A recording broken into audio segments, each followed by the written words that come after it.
Buongiorno, ben ritrovati di nuovo insieme con Focus TG, l'informazione dal nostro territorio, e non possiamo che aprire di nuovo con la strage dei carabinieri a Castellazzano. Una giornata importante quella di oggi, perché oggi ci sarà l'autopsia sul corpo delle 3 vittime. In queste ore è previsto l'interrogatorio di convalida di 2 dei 3 fratelli arrestati, fratelli Ramponi, arrestati responsabili di quanto accaduto, e la procura, come sappiamo da ieri, ipotizza il reato di strage. E poi ci si sta preparando per i funerali di Stato domani alle 16 nella Basilica di Santa Giustina a Padova, lo stesso luogo sacro dove fu dato l'addio a Giulia Cecchettin. Ci saranno confermati in queste ore il capo dello Stato Sergio Mattarella e il Presidente del Consiglio Giorgia Meloni, oltre al Presidente della Camera Lorenzo Fontana, il Ministro Guido Crosetto, insomma tutte le più alte cariche dello Stato. E quindi una giornata importante quella di domani, mentre questa sera alle 18 a Castellazzano è prevista una fiaccolata in ricordo dei militari caduti, e sempre alla stessa ora verrà aperta la Camera Ardente a Padova con le salme che arriveranno proprio da Verona. Dunque sono giornate importanti, sono giornate di dolore e di cordoglio. Domani sarà, come sappiamo, lutto nazionale. Tornando a quanto accaduto in quella notte maledetta, in quelle ore maledette, un video scioccante in 20 secondi che ripercorre proprio gli istanti dell'esplosione del boato. Poi ci spiegherà meglio la nostra Valentina Visentin, che si trova in procura a Verona, quali sono gli sviluppi delle indagini, ma a quanto si è capito proprio dalle indagini della procura, il boato è avvenuto pochi minuti dopo, 2 o 3 minuti dopo l'arrivo dei carabinieri. Allora vediamo questo video terribile che racconta proprio quegli istanti.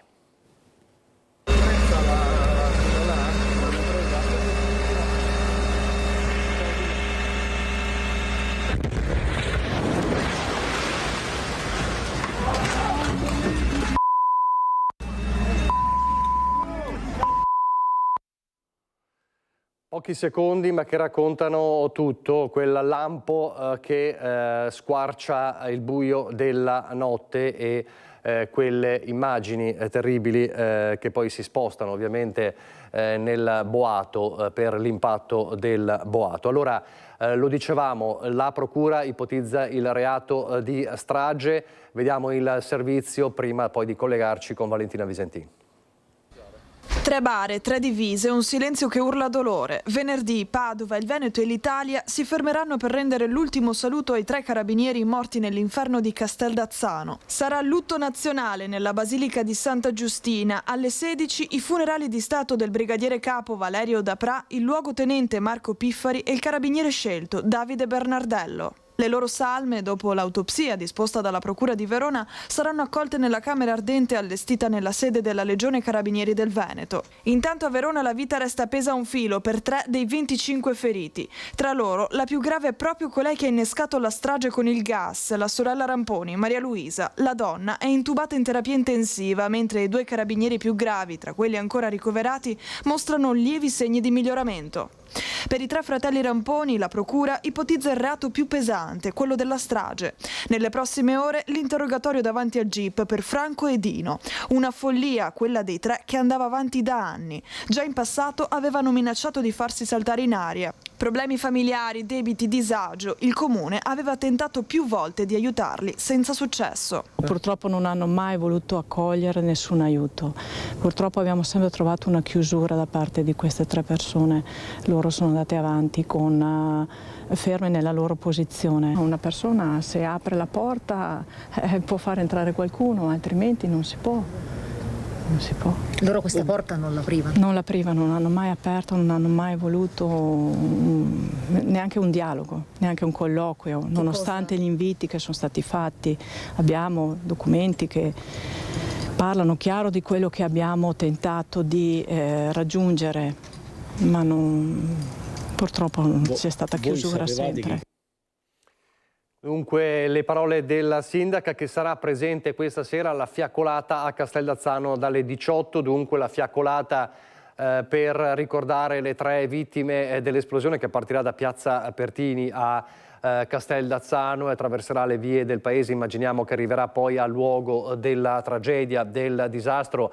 C'è lutto nazionale, come sappiamo, lutto regionale per 3 giorni, per 6 giorni è lutto cittadino a Casteld'Azzano.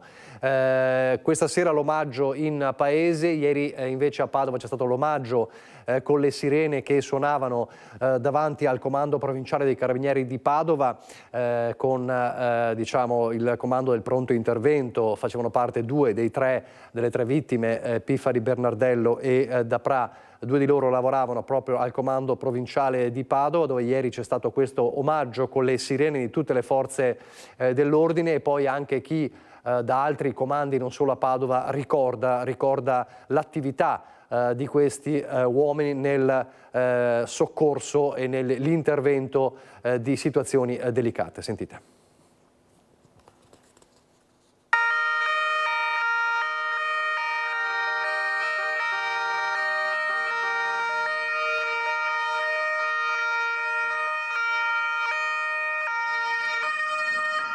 Grazie a tutti. Il suono delle sirene squarcia il silenzio irreale di una tragedia che non ha confini. Il ricordo del brigadiere capo Valerio Dapra, del carabiniere scelto Davide Bernardello e del luogotenente carica speciale Marco Piffari davanti al comando provinciale dei Carabinieri di Padova, dove 2 di loro operavano. Negli occhi dei colleghi la disperazione di una morte impossibile da accettare, ma anche solo da spiegare. In via Cornarotta a Treviso il clima è colmo di dolore. Difficile parlare solo il ricordo di questi uomini che tante volte sono arrivati nella Marca per supportare operazioni e situazioni complicate. Oggi loro non ci sono più. Abbiamo perso dei colleghi, abbiamo perso dei commilitoni che erano degli esperti, dei professionisti che lasceranno un grande vuoto istituzionale e un grande vuoto anche in ognuno di noi, perché comunque nell'attività di ogni giorno erano di supporto ed erano, come dire, sempre disponibili a risolvere ogni situazione. Quindi questo chiaramente lascerà un grande vuoto in tutti noi. Tanti ricordi vissuti insieme, non solo lavoro, ma anche, ci dicono, momenti di amicizia, di racconti, di storia vissuta. Ieri il ministro della Difesa, Guido Crosetto, ha parlato del sacrificio e della lealtà dei carabinieri sempre a servizio della collettività. Molti purtroppo non sono sempre ben consapevoli del rischio che corriamo ogni giorno. Sappiamo, chi fa questa professione, che ogni intervento è un'insidia, quindi noi siamo ben coscienti di questo, ma il nostro messaggio, la nostra professione, la nostra missione, se possiamo chiamarla, è quella di essere al servizio della comunità, per cui non ci pesa, non che non abbiamo paura, ma chiaramente il nostro dovere è questo, dobbiamo farlo. Rimangono indelebili le immagini delle macerie del Casolare, di quella trappola congegnata per uccidere. La trappola congegnata per uccidere, dice Daniela Sizia in questo servizio. Andiamo allora a Verona da Valentina Visentin, si trova davanti alla procura per capire se ci sono novità dall'interrogatorio di 2 dei 3 fratelli Ramponi. Come sapete, la donna Maria Luisa è ancora in gravi condizioni e quindi non può sostenere un interrogatorio. Per tutti e 3 l'ipotesi è reato di strage. Buongiorno Valentina Visentin. Sì, buongiorno da Verona, e da quanto trapela sarà una mattinata molto lunga, non è una cosa semplice, non sarà una cosa semplice l'interrogatorio di garanzia di 2 dei 3 fratelli Ramponi. C'è grande impegno e quindi molto probabilmente solo in tarda mattinata si saprà come è andato l'interrogatorio. Come ben dicevi, saranno interrogati ovviamente Franco e Dino Ramponi, 2 fratelli che sono stati arrestati e che insieme alla sorella Maria Luisa, ricoverata ancora in gravi condizioni in terapia intensiva all'ospedale Borgo Trento di Verona, sono indagati per strage, resistenza pubblico ufficiale e detenzione di esplosivi, e rischiano tutti e 3 una pena fino all'ergastolo. Oggi anche ci sarà l'autopsia sul corpo dei 3 militari deceduti, i carabinieri Marco Piffari, Valerio Dapra e Davide Bernardello. Poi le salme verranno trasportate in serata a Padova, dove alle 18 al comando provinciale verrà aperta la Camera Ardente in attesa dei funerali di Stato che verranno celebrati domani alle 16 nella Basilica di Santa Giustina, alla presenza delle massime autorità dello Stato. Hanno infatti confermato la presenza il Presidente della Repubblica Sergio Mattarella, la Premier Giorgia Meloni e il Presidente della Camera Lorenzo Fontana, che nelle scorse ore ha incontrato i familiari dei 3 carabinieri deceduti, rimanendo con loro per qualche minuto e portando la solidarietà dello Stato. Per quanto riguarda gli altri carabinieri feriti, ce ne sono ancora 3 ricoverati in ospedale, uno è grave, ancora grave in terapia intensiva, uno invece è ricoverato nel reparto grandi ustionati dell'ospedale Borgo Trento e uno invece ancora all'ospedale di Negrar. Questo è per quanto riguarda le condizioni dei feriti. Intanto emergono sul fronte delle indagini particolari di quella notte tremenda a Castel d'Azzano. Come avevamo detto già dai primi momenti subito dopo la strage, è stata proprio la sorella Maria Luisa a azionare l'innesco, molto probabilmente con un accendino, ha acceso una molotov lanciata che ha fatto deflagrare distruggendo parti dell'abitazione dove erano state posizionate delle bombole di gas aperte ed era stata cosparsa la benzina sul pavimento, proprio perché c'era la chiara intenzione di voler distruggere l'abitazione. I 3 militari sono stati travolti dalle macerie del pavimento del secondo piano dell'abitazione, mentre la sorella, la signora Maria Luisa Ramponi, è rimasta viva perché è riuscita a rimanere in piedi in quei pochi centimetri di solaio che non è ceduto. È stata portata fuori dagli altri carabinieri nonostante stesse inveendo, continuava ad inveire contro di loro. E ha detto doveva andare finire così, non voleva essere nemmeno salvata. Queste sono le prime parole che sappiamo e che sembra che abbia detto Maria Luisa Ramponi mentre veniva trascinata fuori dalle macerie della casa. Ma oggi appunto c'è grande attesa per l'esito dell'interrogatorio di garanzia dei 2 fratelli e poi insomma cercheremo, non appena abbiamo novità, di aggiornarvi su come è andata, in attesa della giornata di lutto e di dolore prevista per domani. Ci sono stati 3 giorni di lutto nazionale. Domani, nel giorno dei funerali, è indetto il lutto nazionale per i 3 militari.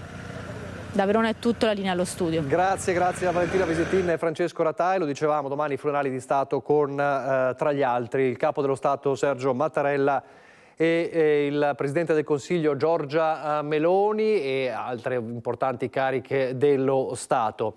Il cordoglio, la commozione che riguarda tutta Italia, il lutto nazionale. Davvero a Brescia vive il fratello di Marco Piffari, che i colleghi di Tele Lombardia hanno intervistato ieri, il ricordo commosso del fratello.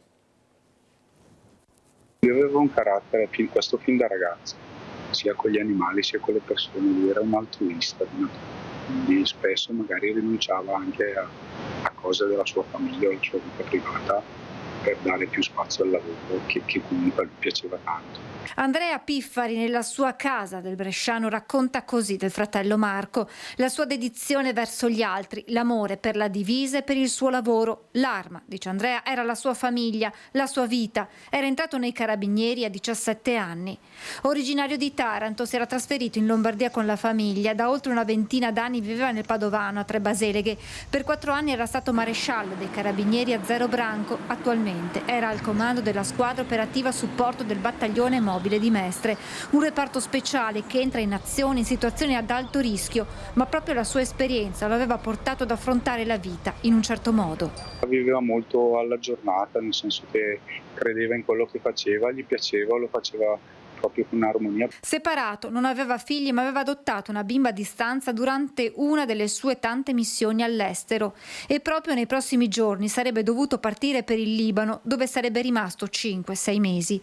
Questo non le avrebbe consentito di partecipare a fine ottobre alla festa per gli 85 anni del padre. Qualche giorno fa, l'ultima chiamata con il fratello Andrea. Si erano accordati perché Marco passasse a Brescia per salutare la famiglia prima della partenza.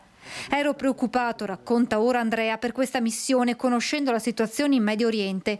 Chi poteva immaginare che poi sarebbe successo questo? Marco era esperto, molto meticoloso, non si poteva immaginare un epilogo simile.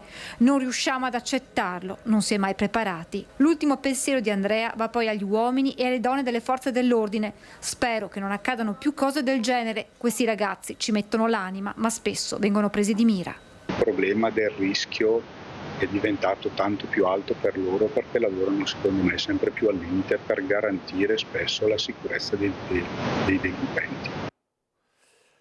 E queste sono le frasi del fratello di Marco Piffari, una delle 3 vittime che domani saranno ricordate col funerale di Stato, lo ricordo, alle 16 nella Basilica di Santa Giustina a Padova, lo stesso luogo dove fu dato l'addio a Giulia Cecchettin. Saranno funerali di Stato, ci sarà il Presidente della Repubblica Sergio Mattarella, il Capo del Governo Giorgia Meloni. L'apertura invece della Camera Ardente domani mattina al Comando Provinciale dei Carabinieri, e questa sera alle 18 invece una fiaccolata a Castellazzano per il paese che ricorda le 3 vittime. Lasciamo la vicenda terribile di Castellazzano, la strage dei Carabinieri, ma c'è ancora la cronaca ci riporta a Treviso per parlare di inquietanti episodi di violenza nel centro di Treviso, rapina nel centro di Treviso. Ci sono 3 giovani arrestati dai Carabinieri. L'ultimo episodio, quello più grave, è quello di 2 amiche giovani rapinate, minacciate con un coltello in pieno centro. Armati di coltello, volto travisato da passamontagna, hanno bloccato, minacciato e rapinato 2 amiche che stavano tornando a casa dopo una serata a Treviso. Il grave episodio è accaduto nel cuore della città lunedì scorso, poco prima di mezzanotte, nel parcheggio Cantarane. Le vittime sono 2 amiche, una 23enne di Treviso ed una 21enne di Ponzano Veneto. I banditi, una ragazza ed un ragazzo, entrambi ventenni, coltelli in mano, hanno strappato la borsa ad una delle giovani con 35 euro, poi si sono fatti consegnare 50 euro dall'altra. Sono fuggiti al richiamo di aiuto delle 2 vittime, un esercente commerciale ha cercato di intercettarlo, ma a sua volta è stato minacciato. Poi con l'arrivo del 112 siamo riusciti a arrestarli in flagranza di reato. I 2 malviventi sono stati fermati in via D'Annunzia, ancora in possesso delle armi, dei passamontagna e del denaro sottratto alle vittime. Entrambi, conosciuti alle forze di polizia, sono componenti delle baby gang che gravitano in città. I 2 si trovano agli arresti domiciliari in attesa delle decisioni dell'autorità giudiziaria. Ed ancora un altro giovane 18enne è stato arrestato dai carabinieri di Maserata dopo un'articolata indagine. Sarebbe il responsabile di 3 rapine ai danni di minorenni avvenute tra Maserata e Treviso. Il primo episodio è avvenuto a Maserata il 27 di luglio, quando insieme ad alcuni coetanei aveva affrontato un 17enne per poi schiaffeggiarlo al rifiuto di questo di consegnare il denaro, e nelle circostanze gli è stato strappato anche un iPhone. Gli altri 2 episodi invece riguardano Piazza Pio X, in questo centro, dove 2 ragazzi sedicenni erano stati rapinati, l'uno del portafoglio e l'altro di una collanina che era stata strappata nel momento in cui avevano, uno dei 2 sedicenni aveva cercato di difendere l'altro. Il 18enne straniero di seconda generazione è un volto noto alle forze dell'ordine. Le indagini hanno inoltre accertato che il giovane alcuni giorni dopo ha violato un foglio di via obbligatorio dal comune di Treviso emesso dal questore. L'attività investigativa dei carabinieri, spiegano gli investigatori, ha permesso di ricostruire con precisione i gravi episodi e di restituire un chiaro quadro delle responsabilità, assicurando alla giustizia un giovane già autore di più atti di violenza contro i suoi coetanei. Dalle rapine in centro, i giovanissimi protagonisti, ai colpi che vengono tentati, spesso provocando anche danni ingenti. Andiamo a Monticello, Conte 8, da Federico Fusetti. Buongiorno Federico. Buongiorno e buongiorno ai telespettatori di Focus TG. Siamo a Monticello Conte 8, infatti, con Cristian Chimetto, buongiorno, che è il titolare di questa gioielleria, Sorelle Ronco. Insomma, una visita antipatica, meglio 2 visite antipatiche in un paio di giorni. Cosa è successo? Sì, purtroppo siamo stati presi un po' di mira, abbiamo ricevuto da dei malviventi 2 tentativi di effrazione notturna nelle vetrate, una lato ovest e una lato est, quindi 2 momenti e posti diversi, una domenica notte e una mercoledì mattina presto. E fortunatamente, a parte i danni, le vetrate hanno dato l'allarme. Possiamo spostarci un po' in qui così vediamo. Questo è il danno maggiore che è stato arrecato, che è questa vetrata che ha subito un tentativo di sfondamento, naturalmente non andato a buon fine,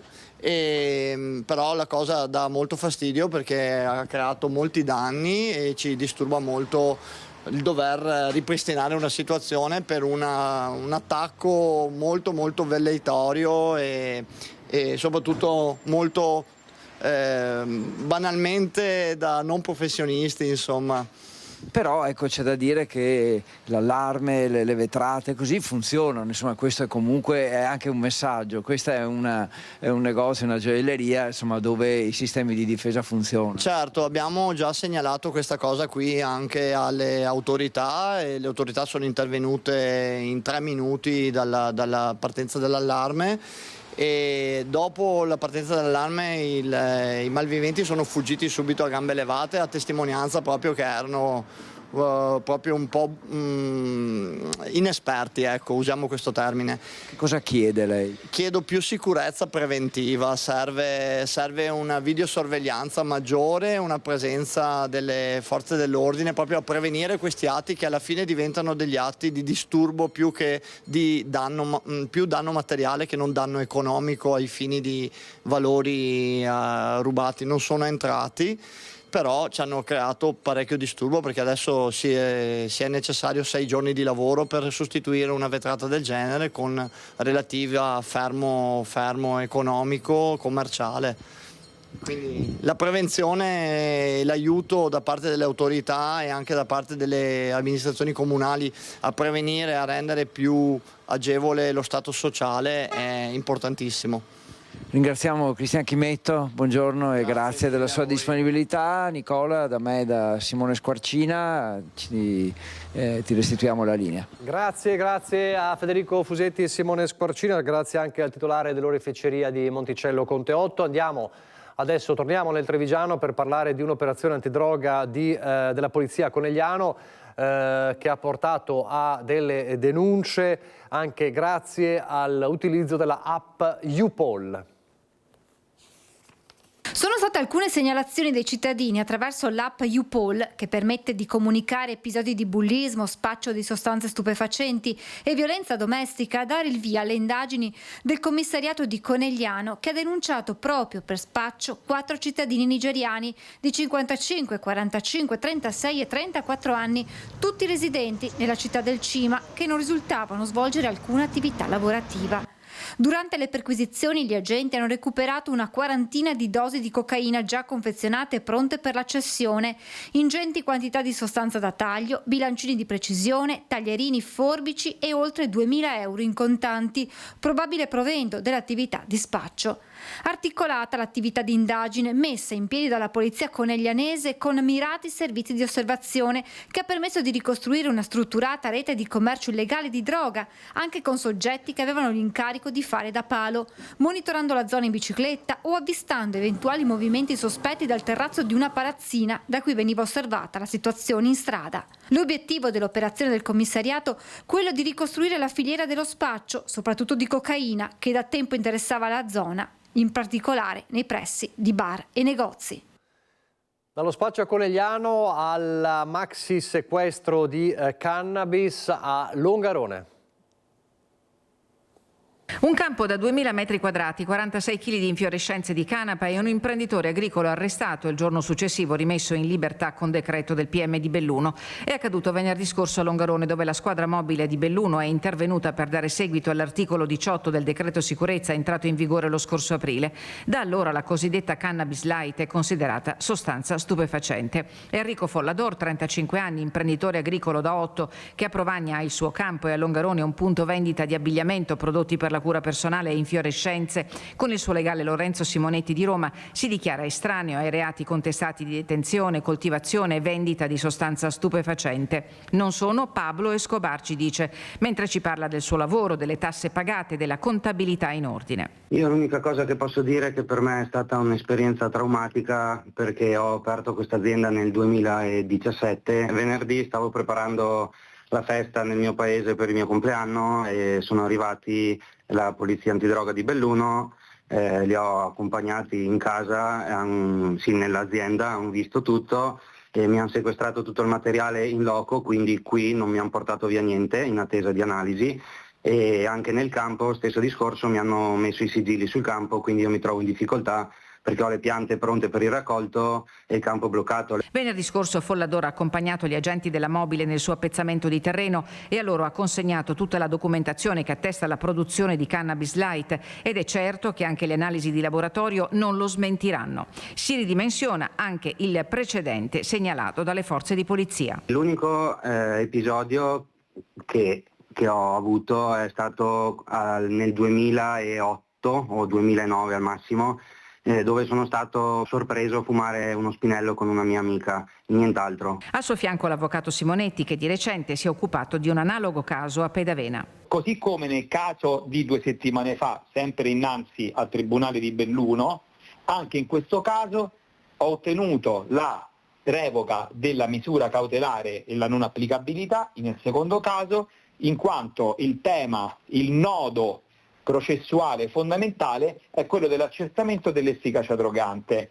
che in entrambi i casi non c'è stato, e che anche qualora vi fosse stato è fondamentale capire quali siano i parametri per arrivare a predicare l'efficacia drogante di un prodotto agricolo. L'ennesimo sequestro di infiorescenze di canapa nel Bellunese riaccende la tensione nel settore agricolo. Secondo le stime regionali, in Veneto ci sono oltre 100 aziende attive nella produzione di infiorescenze o nella filiera del CBD che rischiano di vedersi penalizzate. E anche nel Bellunese l'aria per chi lavora nel settore si fa pesante. Con questo nuovo provvedimento si vanno a vietare quelle condotte che comunque non sono considerate le normali condotte del nostro settore, ma è la semplice possibilità astratta che dalla canapa si possono ottenere sostanze stupefacenti, e quindi loro dicono le sostanze come fiori, oli e resine sono sottoposte a queste verifiche, ma verifiche che a seguito di analisi tossicologiche si devono tradurre in una soluzione con restituzione dei prodotti.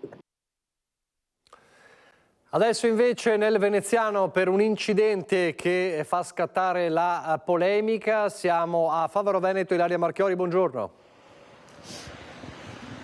Sì, buongiorno anche a te Nicola, buongiorno ai nostri telespettatori. Siamo proprio qui in piazza Pastrello, dove si trova il municipio di Favaro Veneto, e questo è l'incrocio dove un paio di giorni fa è avvenuto l'incidente, ovvero una ragazzina stava andando a scuola, una ragazzina delle medie, è stata investita da un'auto. Le sue condizioni fortunatamente non sono gravi, ma questo ha riportato all'attenzione vecchie questioni che riguardano questo incrocio definito molto pericoloso, soprattutto per il fatto che è trafficatissimo. Come avete visto, qui passa il tram perché ci sono le rotaie, nell'orario di punta oltre al tram ci sono le auto e ovviamente gli autobus, quindi si congestiona. Molti residenti hanno chiesto che si ripristini il semaforo che c'era un tempo, e qui insieme a noi c'è il presidente della municipalità di Favaro, Marco Bellato, che ci dice che cosa ne facciamo di questo semaforo. Lo ripristiniamo, non lo ripristiniamo, o qual è la situazione? Sì, intanto per prima cosa solidarietà e vicinanza alla ragazza di 11 anni che è stata investita l'altro giorno e ai suoi familiari. Per qualsiasi cosa di cui hanno bisogno siamo qua al municipio. Quindi. Per quanto riguarda il semaforo c'è da tantissimi anni ed è stato installato quando hanno fatto i lavori del tram. Si tratta di un semaforo che in realtà però poi non è mai stato utilizzato se non 1 o 2 volte, e ha creato una situazione abbastanza difficoltosa dal punto di vista del traffico, perché con il tram e le macchine c'è una congestione di traffico. È altresì ovvio però che la sicurezza dei cittadini è una nostra priorità, e quindi se è necessario per la sicurezza dei cittadini ripristinare la funzione di questo semaforo non esiteremo a farlo. Tenuto conto però che si tratta di un incrocio su cui bisogna intervenire su più punti, non solo su questo semaforo, dove ovviamente i pedoni hanno la priorità su tutto, ma anche da un punto di vista del traffico veicolare bisogna intervenire su questa parte, perché le macchine e gli autobus che arrivano dalla via Altinia verso Campalto e Tessera hanno il problema che nel girare a sinistra non è proprio che hanno una grandissima visibilità, e quindi è necessario intervenire. Si pensava anche con una rotonda. Sono stati fatti degli studi di progetto su una possibile rotonda, è stata valutata l'opportunità di farla qui a sinistra dove c'è la bandiera, togliendo un pezzo di marciapiede, piuttosto che eventualmente farla lì in centro, dove al centro tra le due corsie del tram in andata e in ritorno, solo che poi lì non sappiamo se sono rispettate le distanze di sicurezza e non sappiamo poi anche se crea dei problemi proprio perché c'è il tram. Non è l'unico incrocio che è pericoloso secondo me, perché c'è anche l'incrocio di Piazzale Cialdini su cui bisognerebbe intervenire soprattutto dal punto di vista del traffico veicolare, perché a me capita di andare ogni tanto in macchina, ma anche passo spesso prendendo il tram, e c'è una situazione abbastanza confusa. Ecco, però Presidente, rassicuriamo i cittadini che degli interventi in un modo o nell'altro saranno effettuati per garantire la sicurezza massima dei pedoni in particolare. Assolutamente sì, ovviamente noi siamo qui a Favaro, ci occupiamo dei problemi di Favaro, faremo tutto quanto è nelle nostre possibilità per garantire la sicurezza dei nostri concittadini, che è una priorità per noi. Va detto anche che la sicurezza dei cittadini, della viabilità, è stato uno dei temi che è stato trattato da questa amministrazione da quando si è insediata, facendo parecchie rotonde. Valuteremo l'opportunità per il traffico veicolare di fare delle rotonde anche qui, visto che ci sono già questi studi di progetto. Grazie a Marco Bellato, qui da Favaro Veneto è tutto, restituisco la linea allo studio. Maria Marchiori e Sandro Ponchio, una tragedia sfiorata, quella della ragazzina investita dall'auto a 11 anni, quante purtroppo tragedie di questo tipo abbiamo raccontato da sempre, una tragedia invece che si è consumata, ma è una tragedia sul lavoro, lo ricorderete a Castelcucco con il 44enne Matteo Forner morto schiacciato dalla pressa per l'uva nell'azienda agricola storica della sua famiglia, e ieri a Castelcucco c'era una folla di oltre 1 migliaio di persone al campo sportivo per l'ultimo saluto, straziante l'addio della mamma.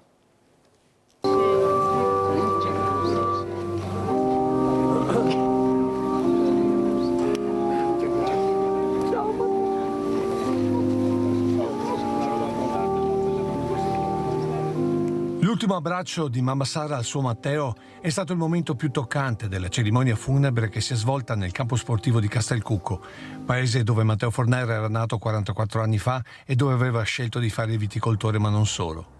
E ancora l'emozione della processione tra la gente, come solo in queste comunità si vede ancora.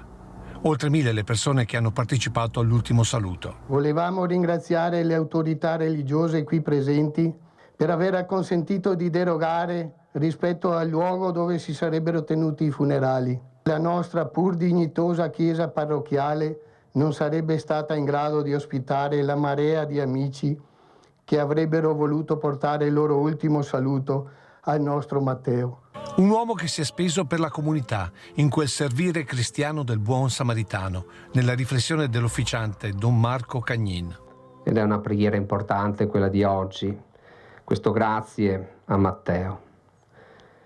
Un grazie che tutti noi abbiamo ricevuto da lui attraverso gesti, parole, sentimenti di fraternità e di bontà che ci hanno fatto crescere sia a livello personale ma anche a livello comunitario. Don Marco ha poi ricordato i 3 punti cardine della vita di Matteo. Sono stati punti cardini di riferimento e di sostegno per la sua vita: cuore, mente e braccia. Matteo aveva un grande cuore, soprattutto a stare vicino alle persone più bisognose. Accanto al cuore, la sua grande mente per migliorare ovviamente la sua azienda, ma anche quella di tanti altri che gli chiedevano un consiglio, un aiuto. E poi la sua forza interiore e fisica, dove lui ha costruito e forse tante volte anche faticato per portare avanti quelli che erano i suoi progetti. Un esempio dunque per tutta la comunità di Castelcucco che non lo dimenticherà. Abbiamo deciso di celebrarti nel giusto modo a dicembre, in occasione dell'evento Castelcucco Cresce, la biennale cerimonia che premia i castelcucchesi che abbiano portato lustro al nostro piccolo paese. Infine, nelle parole del sindaco rotte dall'emozione, il saluto di tutta la sua Castelcucco. A nome mio personale, ma soprattutto a nome di tutta la comunità di Castelcucco, ti ringrazio infinitamente per quanto hai saputo dare a tutti noi. Ispiraci da lassù. Ciao Matteo.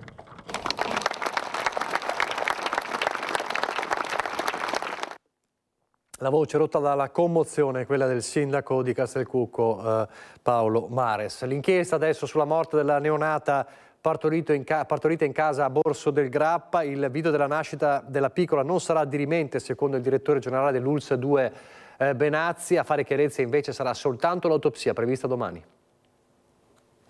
Certamente può aiutare il perito, il CTU, che dovrà fare, ovviamente dare poi lui la risposta al magistrato, questo sicuramente. Comunque quello che andrà a tagliare la cosiddetta testa al toro è chiaramente l'autopsia. Potrebbe essere utile a chiarire se siano state adottate tecniche, tempistiche o scelte sbagliate durante il parto. Il video della venuta al mondo in casa della neonata di Borso del Grappa, morta poche ore dopo. Ma sarà l'autopsia, secondo il direttore generale dell'ULSS 2 Francesco Benazzi, a definire con certezza le cause del repentino peggioramento della piccola e del tragico epilogo che ne è seguito. All'esame, che sarà svolto venerdì pomeriggio dalla dottoressa Alessia Viero, medico chirurgo dell'ospedale di Padova specializzato in patologia forense, potranno assistere anche i consulenti nominati dalla difesa delle 2 ostetriche vicentine di 36 e 40 anni che hanno seguito a domicilio la mamma della neonata e che hanno girato il video consegnato ai carabinieri. Ostetriche che la direzione sanitaria dell'ULSS ha segnalato a procura e ordine professionale di appartenenza. Chiaramente noi da questo punto poi usciamo, giustamente deciderà, come ha detto il magistrato, l'autopsia, e quindi credo che a questo punto dovremo solo attendere l'esito dell'autopsia. L'inchiesta condotta dal sostituto procuratore Giulio Caprarola vede entrambe le ostetriche indagate per omicidio colposo. L'autopsia dovrà chiarire se si sia trattato di errore umano o se la bambina sia morta per una condizione congenita che l'avrebbe colpita anche se fosse venuta alla luce in ospedale, con la differenza che in una struttura sanitaria sarebbero stati presenti professionisti e strumentazioni in grado di soccorrere immediatamente la neonata. Va sfatato, dice Benazzi, l'immaginario di un contesto freddo e impersonale. Oggi una persona viene a partorire come fosse in famiglia, con la differenza che partorisce in un ambiente protetto. La cronaca giudiziaria ci porta a tornare a parlare del processo per la morte per il femminicidio di Giulia Cecchettin. Come sapete, il 14 novembre è prevista l'udienza del processo e l'apertura del processo d'appello a Filippo Turetta, però in questi giorni Filippo Turetta ha detto di voler rinunciare all'appello, di voler pagare con l'ergastolo per quanto ha fatto. Secondo l'avvocato di Gino Cecchettin, l'avvocato Tigani, è un caso più unico che raro e in ogni caso si attende l'udienza del 14 per capire cosa accadrà. Rinuncia all'appello se ne vedono tutti i giorni, rinuncia a un appello dove si è preso un ergastolo, no, non me ne ricordo io personalmente quantomeno. È un caso credo più unico che raro questo, quindi siamo un attimo in attesa di capire cosa succederà, però nel merito io non mi sento di commentare una scelta che la legge garantisce. Così l'avvocato di Gino Cecchettin commenta la decisione di Filippo Turetta di rinunciare al processo d'appello nel quale è imputato per l'uccisione di Giulia Cecchettin. Decisione che ha comunicato con una lettera scritta a mano indirizzata alla Corte d'Assise d'Appello di Venezia, di fronte alla quale l'udienza è fissata per il prossimo 14 novembre. La rinuncia avrà l'effetto di far diventare definitiva la sentenza in ogni parte, comprese quelle impugnate dagli avvocati difensori Caruso e Cornaviera, per ottenere la soluzione dell'aggravante della premeditazione e la concessione delle attenuanti generiche. Se l'appello in relazione a questa rinuncia dovesse divenire interamente improcedibile, quindi inammissibile, e quindi si dovesse confermare la sentenza di primo grado, se ne prenderà atto. Certamente, se così fosse, l'accertamento pieno del fatto sì che si concluderebbe con un ergastolo, ma senza il riconoscimento di 2 circostanze aggravanti che erano, a nostro parere, pacificamente sussistenti, resterebbe come dicevo, accertato non proprio fino in fondo. Il processo potrebbe svolgersi ugualmente, con la Corte chiamata a pronunciarsi unicamente sui motivi d'appello presentati dal sostituto procuratore, secondo il quale Turetta deve essere dichiarato responsabile anche delle 2 aggravanti escluse dalla Corte d'Assise. La Procura Generale però potrebbe decidere di rinunciare a sua volta ai motivi d'appello. L'ergastolo inflitto a Turetta, infatti, è la pena massima prevista dal Codice Penale. Sono sinceramente pentito, non chiedo nessuna attenuante, ha scritto il 23enne di Torreglia nella lettera, su cui Gino Cecchettin ha dichiarato di essere perplesso, aggiungendo: non so cosa ci sia dietro. Con Gino ci siamo sentiti tante volte, e per me quello che lui dice va benissimo, altro che, ma non aggiungerei nulla, insomma. Mi pare che sia normale pensare, capire, chiedersi cosa stia dietro a una scelta di questo tipo, credo che sia umano, insomma. Però la realtà dei fatti è che la rinuncia di questo appello comporta certamente il fatto che la sentenza di primo grado diventerà esecutiva senza discutere la fase di gravame, diciamo. Allora, una brevissima pausa pubblicitaria, ripartiremo da Vicenza, dal degrado davanti al centro anziani di Via Calvi, perché dopo il servizio di Rete Veneta la situazione sembra migliorata. Ripartiremo da qui, torneremo alla cronaca e poi la pagina politica. A fra poco.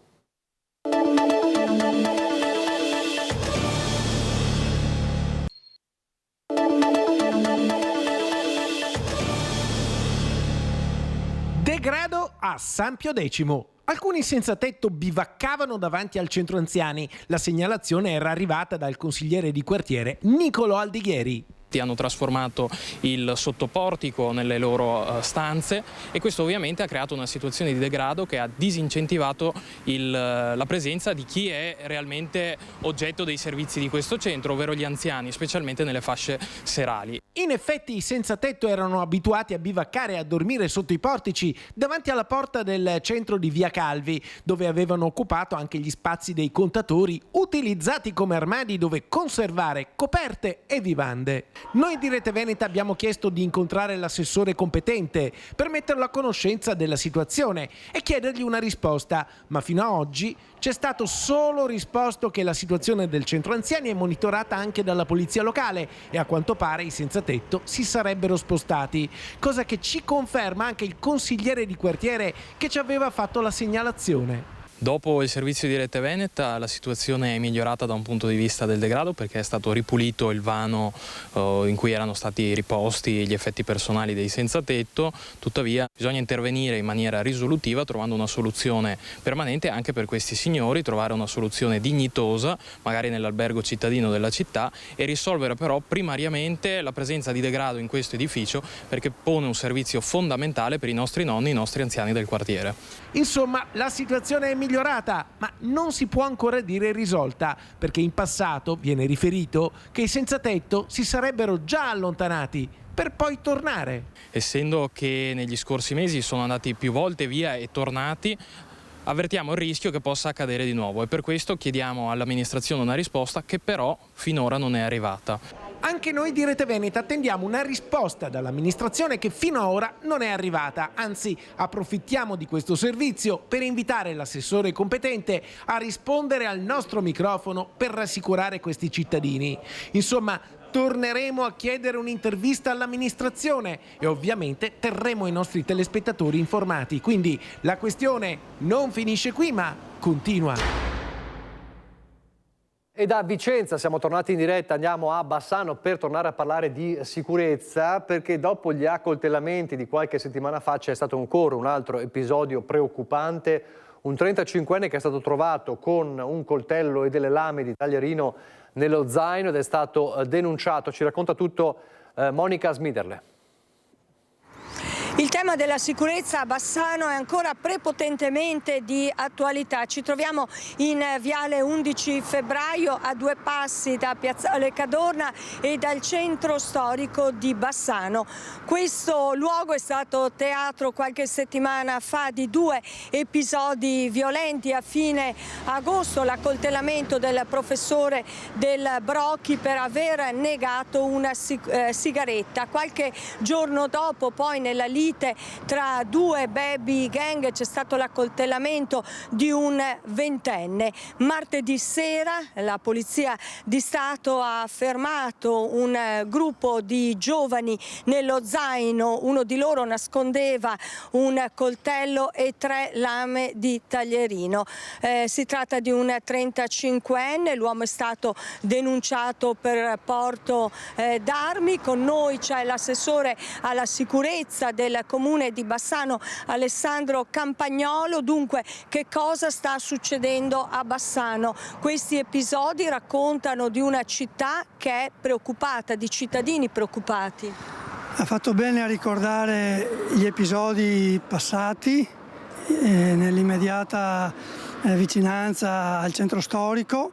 Sono stati individuati soggetti che però, ricordiamo sempre, tempestivamente arrestato il primo, in giro di poche 24 ore è stato arrestato quello che ha accoltellato il professore che adesso per fortuna sta molto meglio. Il secondo, qui in zona poste, è stato individuato immediatamente dai carabinieri e adesso abbiamo trovato questo ulteriore episodio appunto, come ricordava bene, a poche centinaia di metri dal centro storico. Cosa dico?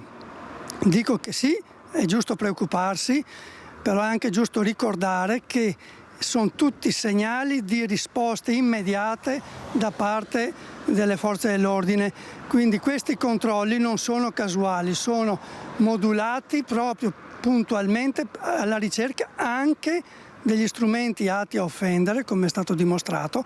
Questo a significare che i controlli saranno sempre più puntuali, più insistiti, non solo a controllare le identità dei soggetti. Questo qua ultimo era un soggetto extracomunitario di 35 anni, era coperto dai fumi dell'alcol e noi puntualmente arriveremo a controllarli insistentemente per cercare di dare un segnale preciso di sicurezza.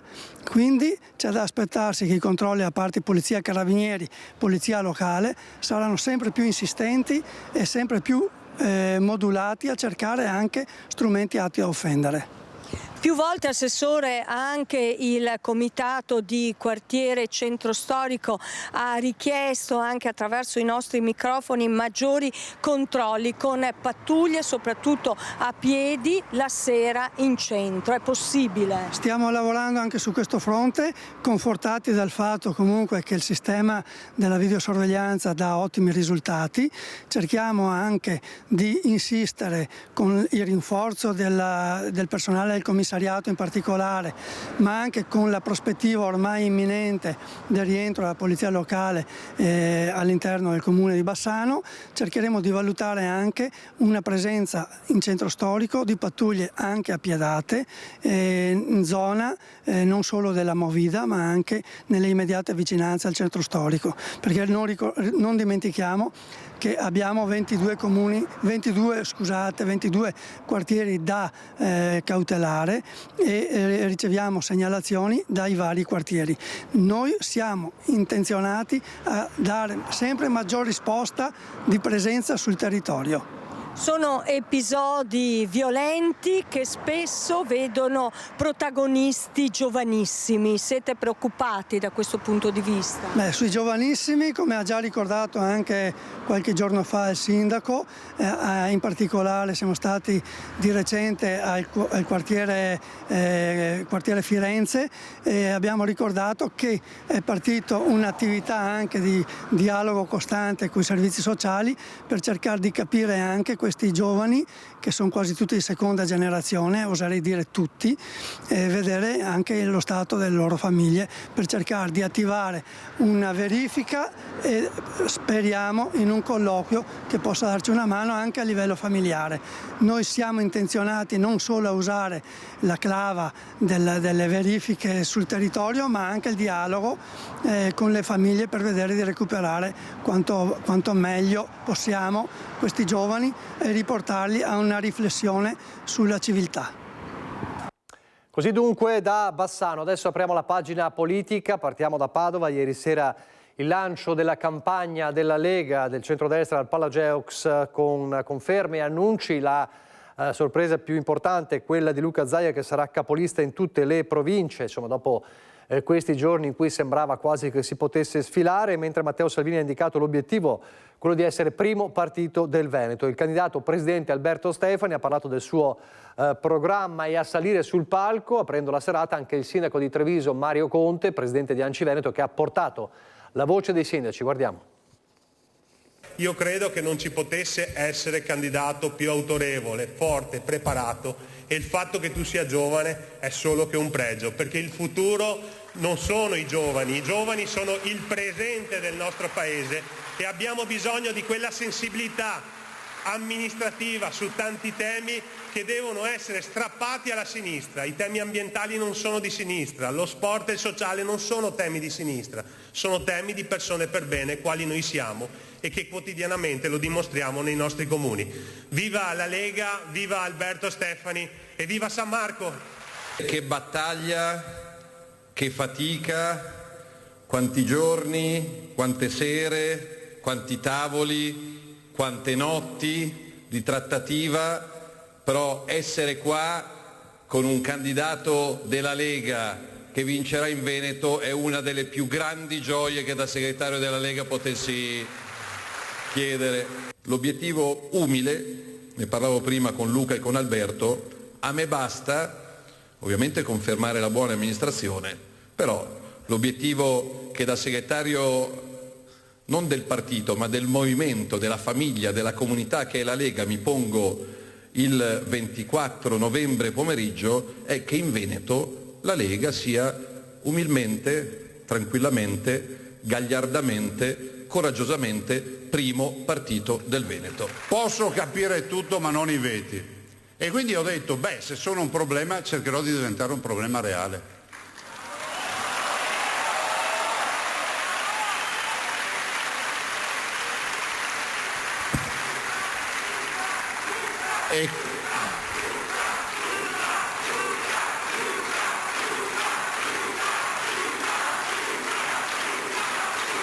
Grazie. E quindi, parlandone con Alberto, ho solo una soluzione per diventare un problema reale. Mi candido capolista in tutte le province. L'autonomia differenziata, richiesta a gran voce dai veneti, che permetterà di avvicinare decisore e territorio, che permetterà una cosa molto semplice, che più si avvicina il decisore al territorio, migliori saranno le politiche che quel determinato decisore politico saprà assumere per quel territorio, semplicemente perché lo conosce di più. A noi non sembra così difficile da capire, per qualcun altro probabilmente è molto più complicato, ma io penso che per qualcun altro purtroppo questo risponda a un'altra logica, quella di non volere determinate funzioni, perché la responsabilità qualcun altro non vuole assumersela. Noi la responsabilità vogliamo assumercela, perché le responsabilità non ci fanno paura. Queste dunque le parole ieri sera al Palageox di Padova. Intanto Alleanza Verdi Sinistra con Andrea Zanoni torna all'attacco della superstrada pedemontana depositando una denuncia alla Corte dei Conti per danno erariale e 2 sere fa Ring, il candidato governatore del centro-sinistra, è tornato a rilanciare il sistema ferroviario metropolitano regionale. Abbandonato dal presidente Zaia, non coltivato, ritengo invece che sia un'opera fondamentale da cui debba ripartire il futuro del Veneto. Era stato il suo primo intervento da candidato per il centro-sinistra, quello di puntare sul rilancio del sistema ferroviario metropolitano regionale. Ed ora, a poco più di un mese dal voto, Giovanni Amanildo torna su un punto chiave del suo programma. Lo fa a Ring, annunciando il lavoro di un team che sta stendendo un vero e proprio progetto. Deve unire le città più importanti e i centri più importanti del Veneto, capillare. C'è un gruppo di studio a cui ho richiesto di fare degli approfondimenti e sicuramente uno dei punti forti della campagna elettorale sarà la presentazione del nostro piano. Unire la rete del Veneto guadagnandoci in sostenibilità. Proprio nelle ore in cui, in tema di mobilità, l'alleato di coalizione Alleanza Verdi Sinistra torna all'attacco della regione sulle spese della superstrada pedemontana. Oggi ho depositato un esposto alla Corte dei Conti di Venezia in merito all'aggravio economico causato dalla superstrada pedemontana veneta. Si parla di 50 milioni di euro dello scorso anno e quest'anno saranno probabilmente 70 milioni di euro. Questo significa che le entrate da pedaggio sono poche rispetto ai soldi che dobbiamo dare al privato come canone. Nel mese di agosto si conferma un'entrata di soli 10 milioni di euro. Sono pochissimi rispetto a quello che dobbiamo pagare al privato. Pensate che con il solo buco dell'anno scorso e di quest'anno potevamo assumere 600 medici di medicina generale, oppure potevamo pagare i progetti di 240 sindaci sulla sicurezza stradale, progetti non pagati perché la Regione non ha più soldi. Chiediamo alla Corte dei Conti di valutare questo danno erariale, sono convinto che faranno tutti gli accertamenti del caso. Intanto Manildo continua la sua campagna elettorale e sorride delle critiche della Lega che in questi giorni ha sventolato lo spettro comunista con l'ingresso di Rifondazione nel campo largo. Falciamanildo c'era anche nel 2013 quando ho fatto le elezioni con Giancarlo Gentilini, anzi c'erano le vignette, ero uno dei padri del comunismo, quindi messi vicino, quindi è un simpatico flashback. Come dire, un attacco che porta fortuna. L'avvocato trevigiano guarda oltre, come quando si parla di baby gang. E se Alberto Stefani ha lanciato proprio a Ring il progetto Servizio Veneto, campus dedicato ai giovani per insegnare rispetto e disciplina, Manildo allarga il concetto. Aumentare le azioni coordinate con la scuola. Cioè ritengo che le baby gang hanno un'età in cui c'è ancora la scuola dell'obbligo e che sia necessario integrare dei processi, dei percorsi per cui si fa una formazione e un'educazione al rispetto molto importante. Tema sociale strettamente legato alla sanità. Manildo ribadisce: annunceremo l'assessore prima del voto e non sarà un politico, perché deve essere fuori dagli interessi di parte. È necessario anche, estremizzo, che sia una figura di richiamo, cioè nota? No, non necessariamente, una figura di una persona che ha fatto qualcosa degno di nota. Cioè è importante che dalle sue azioni... Non è Crisanti, no? Adesso, scusi. È un politico e ho escluso i politici. Così Manildo a Ring. E poi c'è chi ha raggiunto il traguardo delle firme necessarie per partecipare alle regionali del 23 e 24 novembre. È il movimento, la lista Resistere, che sostiene la candidatura a governatore di Riccardo Szumski. Possiamo dire che abbiamo raccolto tutte le firme, finalmente. Il movimento Resistere, che sostiene la candidatura di Riccardo Szumski a presidente della Regione Veneto, ha raggiunto l'obiettivo necessario per poter partecipare alla tornata elettorale del 23 e 24 novembre prossimi, raccolte quasi 16.000 firme. C'è stato veramente un percorso complicato, perché non bastava solo raccogliere le firme, non bastava solo avere qualcuno che le certifica, ma dovevamo anche certificarle in comune. Però anche questo siamo riusciti, veramente i volontari sono stati tantissimi, ecco veramente dobbiamo precisare questo perché tutti sono volontari. Siamo noi il vero cambiamento, spiega Iuri, che vede nel movimento Resistere una risposta alla disaffezione degli elettori verso la politica. Noi speriamo che anche qualcun altro possa entrare, perché noi penso che siamo veramente un movimento che è l'unico che ha dimostrato con i fatti di fare le cose. Sanità, economia e sicurezza, i temi al centro del programma elettorale, con Iuri che agli elettori fa una sua promessa personale. Io personalmente prometto solo una cosa: se entro 2 anni, se entro dentro e non riesco a fare ciò che ho detto, io faccio un passo indietro e continuo a fare ciò che ho sempre fatto.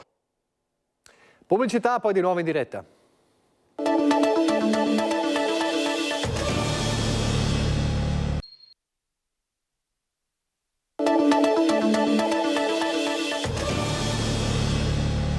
Di nuovo in diretta. Ieri in visita in Veneto il ministro dell'istruzione e del merito Giuseppe Valditara, tanti gli istituti che ha visitato, a Bassano anche l'ente di formazione Irigem, e a Bassano ha approfittato anche di incontrare il nostro direttore, il direttore Luigi Bacialli, che negli studi proprio di Bassano lo ha intervistato. Sentite. La rivoluzione della scuola, la rivoluzione che è stata voluta dal Ministro dell'Istruzione e del Merito, il professor Giuseppe Valditara. Ministro, bentornato in Veneto. Buongiorno a voi. Senta, come sta andando? Perché si tratta di una riforma epocale, un grande cambiamento nel segno del merito, nel segno di una scuola che non deve essere calpestata, in qualche modo offesa, no? Ma innanzitutto ridando autorevolezza ai nostri docenti che svolgono un lavoro straordinario, ma poi anche mettendo la scuola sempre più in relazione con il mondo del lavoro, con il mondo dell'impresa. Ecco perché ho fortemente voluto la riforma del cosiddetto 4+2, cioè la riforma dell'istruzione tecnico-professionale, che deve essere considerato un percorso di serie A, perché noi abbiamo bisogno di dare ai nostri giovani opportunità occupazionali in tempi rapidi e anche opportunità occupazionali ben retribuite. Le nostre imprese hanno uno straordinario bisogno di qualifiche che oggi non trovano. E allora dobbiamo collegare scuola e mondo dell'impresa. Dobbiamo far sì che l'imprenditore possa, insieme con i docenti, insieme con la scuola, progettare il curriculum scolastico, e laddove manchino delle specializzazioni, la possibilità che l'imprenditore, il manager, il dirigente possa insegnare nella scuola direttamente.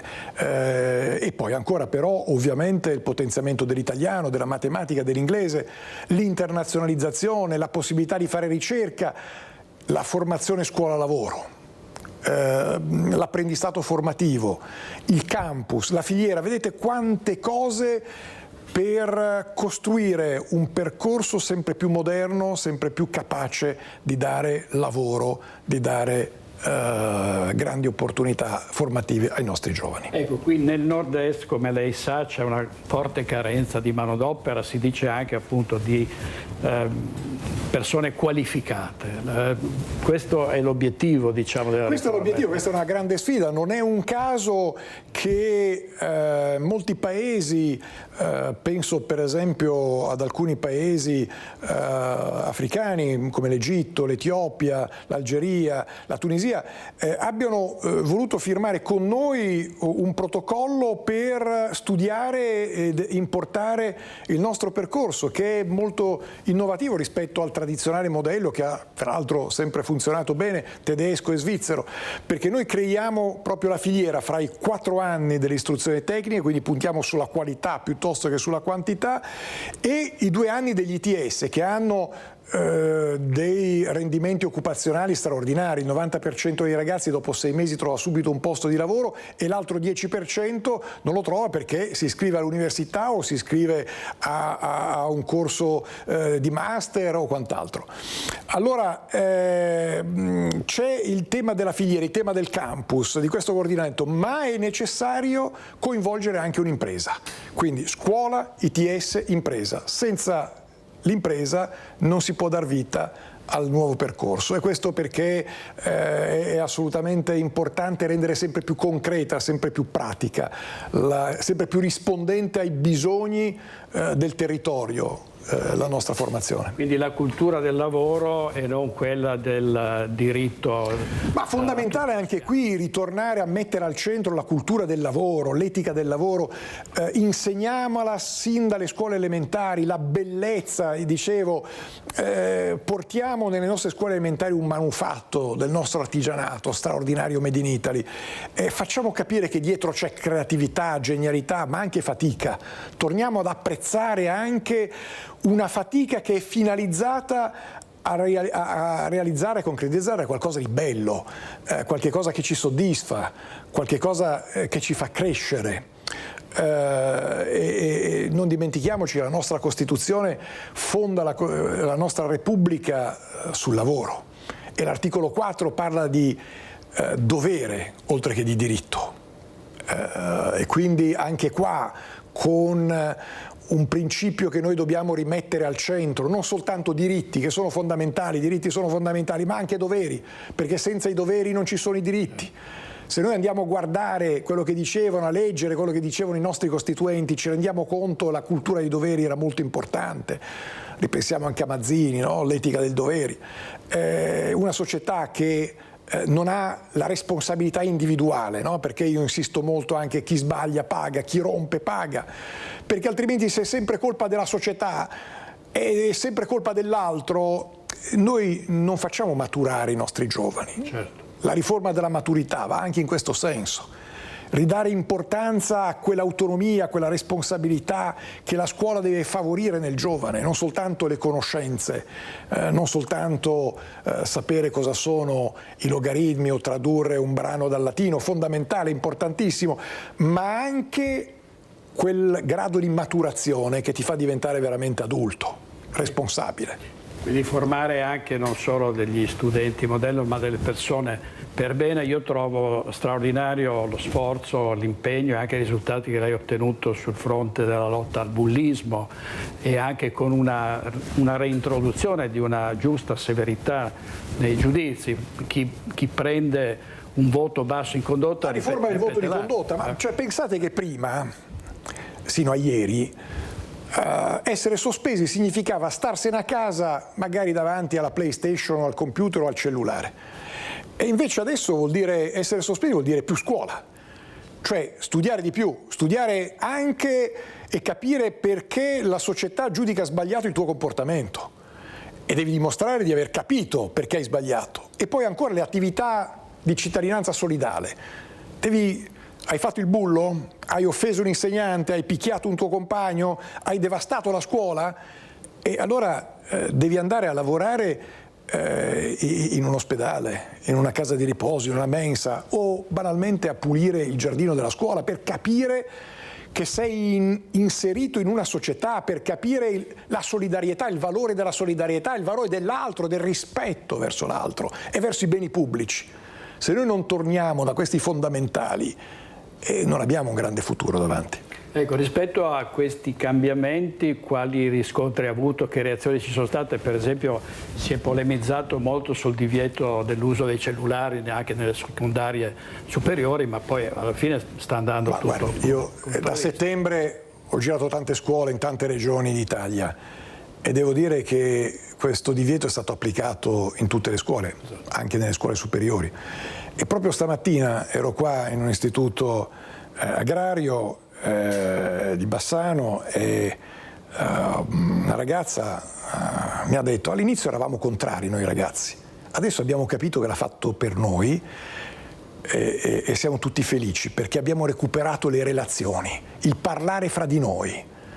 E poi gli studi scientifici lo dimostrano, l'Ocse lo dimostra, cioè pensate che apprendere la matematica con il cellulare dà degli esiti formativi inferiori rispetto ad apprenderla con i metodi tradizionali. Allora è assurdo percorrere una didattica che dà esiti formativi peggiori, senza contare poi l'impatto sulla psiche, senza contare l'impatto sulla creatività, sulla attenzione, sulla fantasia.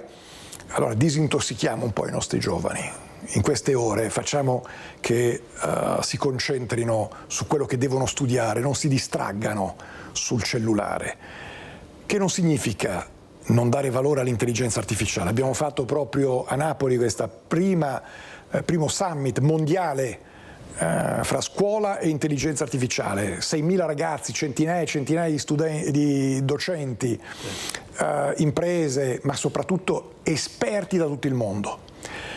E c'è stato un confronto molto bello che ha visto tra l'altro gli studenti protagonisti, poi ho raccolto le loro richieste, le porterò al G20 in Sudafrica, ma anche qui l'intelligenza artificiale è qualcosa che può potenziare la didattica, che va fatta con degli assistenti virtuali, che va fatta usando il computer e non il cellulare ovviamente, ma che deve essere sempre guidata dal docente, non potrà mai sostituire il docente, deve essere sempre funzionale a valorizzare i talenti di ogni giovane. Ecco, Ministro, noi sulla digitalizzazione siamo un po' arretrati complessivamente come Paese. Lei crede che si possa migliorare su questo? Delle risorse enormi, abbiamo investito 2 miliardi e 100 milioni di euro da autunno 2022 ad oggi per la digitalizzazione delle scuole, abbiamo investito 450 milioni per la formazione dei docenti, adesso ho annunciato a Napoli che investiremo 100 milioni di euro per laboratori dedicati all'intelligenza artificiale.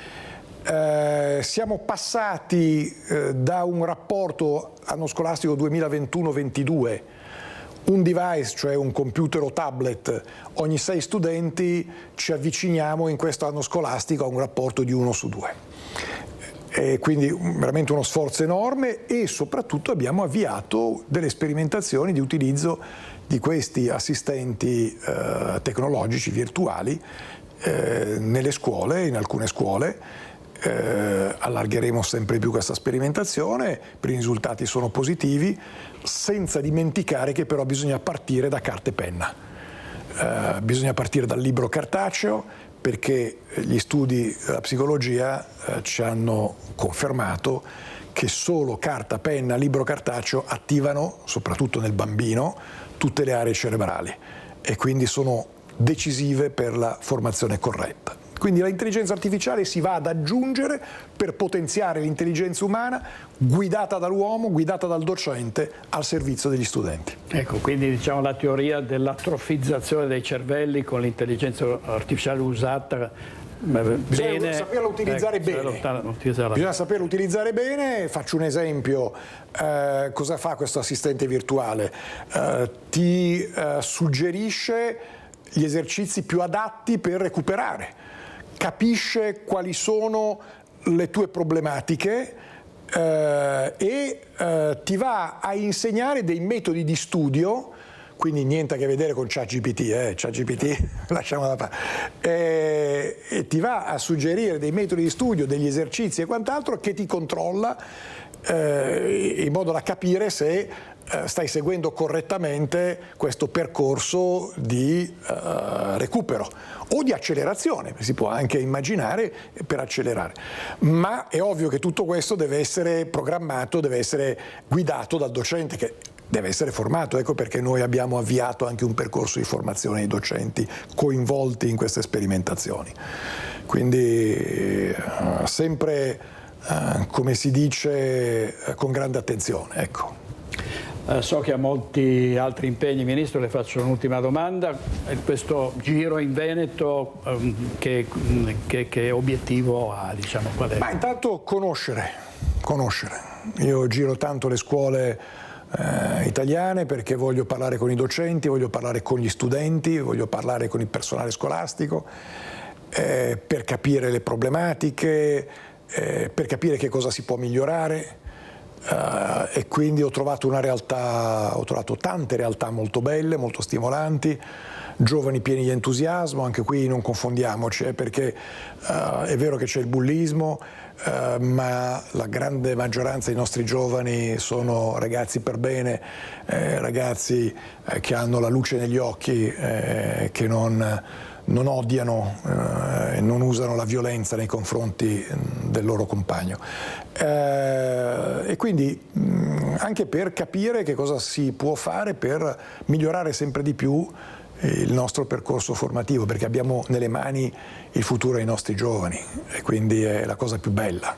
Molti sono andati all'estero, vanno all'estero, crede che li si possa recuperare, far tornare nel nostro paese? Beh, sicuramente quando noi riusciamo a collegare la formazione con il mondo dell'impresa, coinvolgere l'impresa nella scuola è fondamentale, perché l'impresa ti opziona subito e quindi se tu hai un buon contratto che ti aspetta al termine del tuo percorso formativo, difficile che tu vada all'estero. E poi ovviamente c'è la sfida dei salari, questa è un'altra grande sfida importante, perché questo è il tema della competitività del nostro sistema. Ultimissima domanda, perché sui salari ho visto dei dati dell'istituto Thales che fa riferimento all'OCSE, un grande campione di insegnanti in tutta Europa, e l'Italia risulta il paese in cui gli insegnanti sono tra i più soddisfatti del loro lavoro, però si lamentano delle retribuzioni.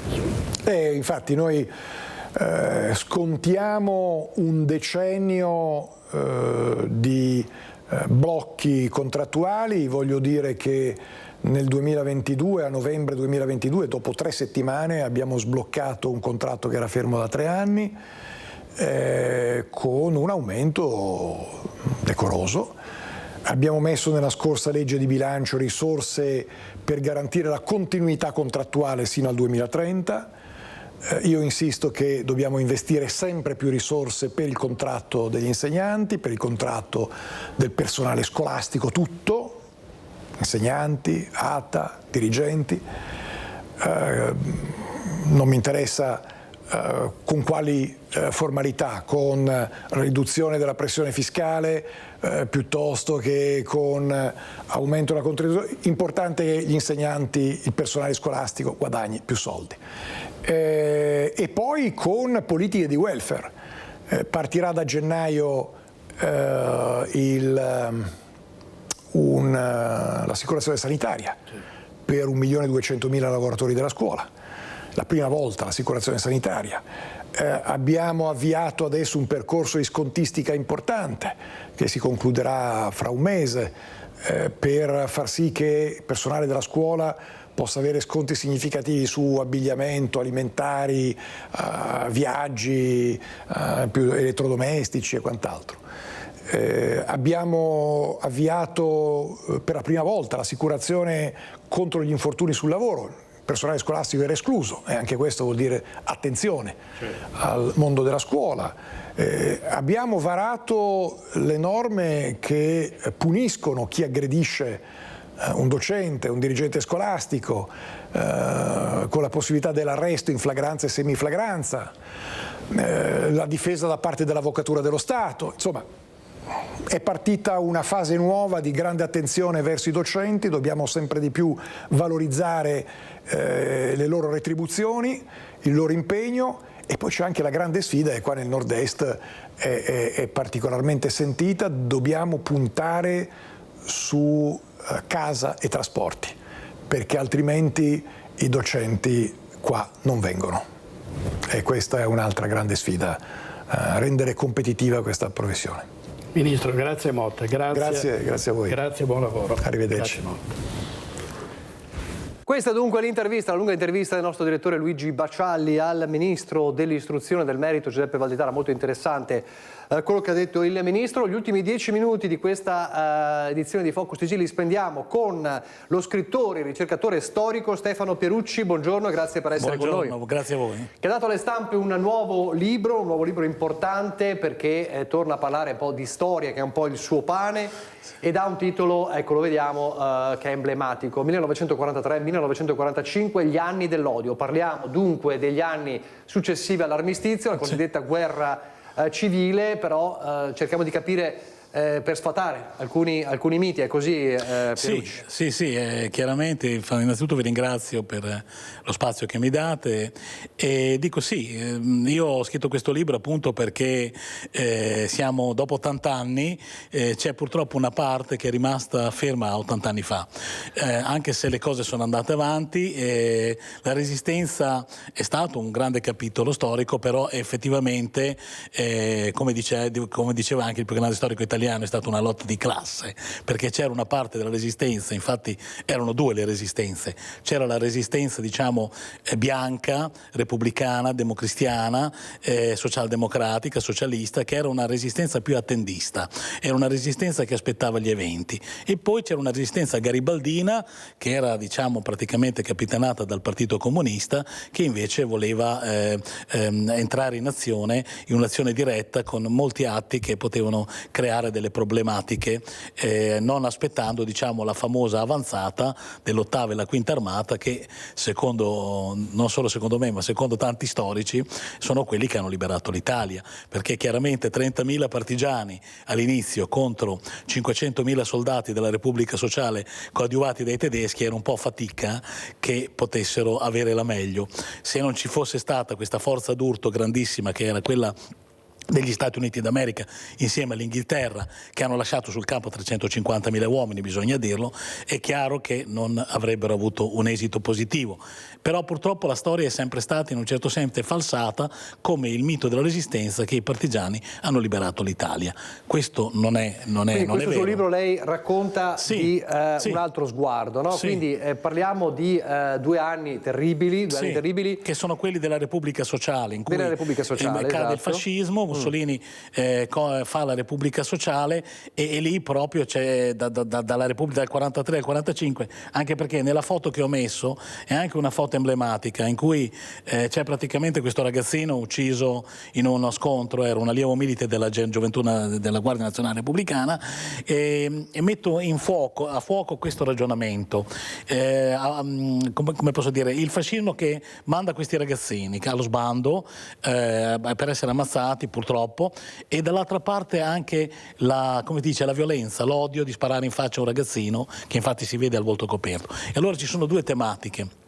La tematica di un regime che è alla fine, perché il fascismo è alla fine e sa di essere alla fine e cerca di usare i mezzi, userà anche le ausiliarie, se vogliamo dire, le donne, che anche quella fu una cosa sbagliata, perché poi sarebbero state anche atto di violenza queste donne alla fine da parte di molte bande partigiane, e purtroppo è stata anche quella una cosa che ha sbagliato. Però era la fine di un regime e poi voleva impostare un'altra direzione. Era chiaro che la resistenza garibaldina, quella del PC, aveva un odio interiore che era anche durato dal ventennio del fascismo. Dovuto insomma ai pregressi, sì, no? ma soprattutto si può dire una cosa molto importante, che la Resistenza non è nata nel 43, la Resistenza era nata già con la Settimana Rossa, quando nelle fabbriche sventolava la bandiera rossa e c'è stata un'occupazione e un motto violento contro lo Stato di allora, che era la monarchia. Anche per questo ha fatto come battistrada al fascismo.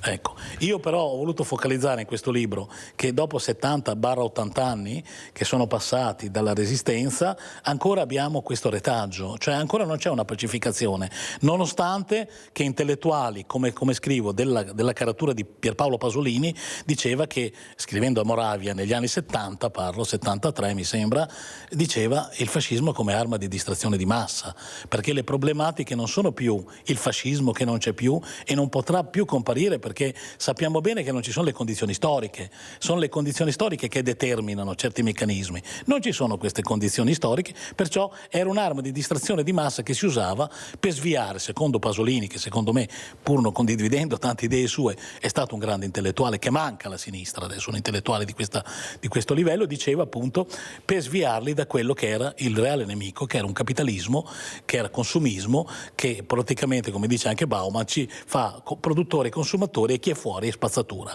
Ecco, si voleva distogliere da questo discorso. Senta, perché secondo lei non ci fu questa unità di intenti tra le due resistenze? Perché? Perché c'era una resistenza, come dico, etica, attendista, che aveva una visione diversa dall'altra. Cosa attendeva? Attendeva gli alleati, attendeva che arrivassero. Però il problema degli altri, dei garibaldini, diciamo, è che la patria loro più che altro era l'Unione Sovietica, non era l'Italia, perché loro aspiravano al sogno del socialismo reale. Tant'è vero che Secchia, che è stato uno degli uomini, degli artefici più importanti del Partito Comunista di allora, braccio destro di Togliatti, andava spesso da Stalin e Stalin gli diceva che in Italia purtroppo non si poteva fare e non si poteva fare la rivoluzione. Era quello il problema, perché il Partito Comunista fino al patto di Salerno, gli stessi americani avevano paura di questo partito comunista italiano che era molto forte, che potesse anche creare delle problematiche. Tant'è vero che se vogliamo guardare fino al 48, i partigiani garibaldini facevano il buono e il cattivo tempo, facevano il sole e la pioggia. Dopo il 48, cioè della sconfitta del Fronte Democratico Popolare, le famose elezioni del 48, che cosa fece? Si mitigò questa forza, tant'è vero che vennero ritirate delle medaglie al valor militare date ai partigiani e ridimensionò molto la figura del Partito Comunista. Fu vissuto a sinistra come un tradimento, no? Quelle elezioni, poi ci fu anche l'attentato di Togliatti. Togliatti poi fece, dico solo questo, il discorso di Salerno, perché disse fino allora era visto in modo abbastanza critico da quella parte della resistenza che abbiamo detto prima, che era più attendista, più democratica, più aperta, diciamo anche filomonarchica a un certo punto, perché il presidente del Comitato di Liberazione Nazionale era Cadorna, e che volevano gli americani. Perché gli americani avevano paura non solo dei tedeschi, dei fascisti, ma anche dei comunisti. Ecco, bisogna dire anche questo, tant'è vero che parte di questi, prima dell'amnistia Togliatti, perché c'erano 90.000 partigiani che furono inquisiti, ci furono 25.000 processi, 19.000 sentenze, erano scappati a Praga per rifugiarsi. Dopo l'amnistia Togliatti tornarono in Italia e molti di costoro furono inseriti nella polizia partigiana, nella polizia nazionale. Abbiamo un minuto, io volevo dire questo. Allora, questo è un libro che chiaramente racconta quello che ha detto, e quindi è più facile che, lo dico io da spettatore anche, mi metto nei panni del spettatore, è più facile che uno che la pensi in un certo modo sia più propenso a prenderlo. Però perché allora si rivolga magari agli spettatori? Perché anche una persona che non la pensa così o che ha ancora quel mito e che vuole restare in quel mito, perché dovrebbe leggerlo? Ma dovrebbe leggerlo perché in fondo non è un libro il mio di parte, anche perché, come dico, le citazioni sono Pasolini, vabbè, oltre a Orwell, che è anche Violante. Violante nel 1996 disse una bellissima cosa: la pacificazione, un paese deve pacificarsi, ma non è solo lui, cioè l'hanno detto fior di filosofi nel passato, è inutile continuare. Oltre, cioè, Almirante, adesso faccio un esempio sciocco, Almirante andò al funerale di Berlinguer, ma gli dissero: ma perché sei andato? perché oltre il rogo non c'è ira nemica, cioè che è una famosa frase di Brasseville, mi sembra, che disse così: è finita, cioè quando il nemico è stato sconfitto è inutile, cerchiamo insieme, chi ha fatto bene, chi ha fatto male, di fare tutto per l'Italia, per questo paese, guardiamo avanti, siamo sereni, smettiamola di odiarci, non ha senso, è stato parte della storia. Chiarissimo. Allora, per chi vuole saperne di più, Gli anni dell'odio 1943-1945 di Stefano Pierucci, grazie per essere stato con noi. Grazie a voi. Grazie davvero. Allora adesso vi lascio come sempre al continuo della programmazione di Focus TG, grazie per averci seguito, arrivederci.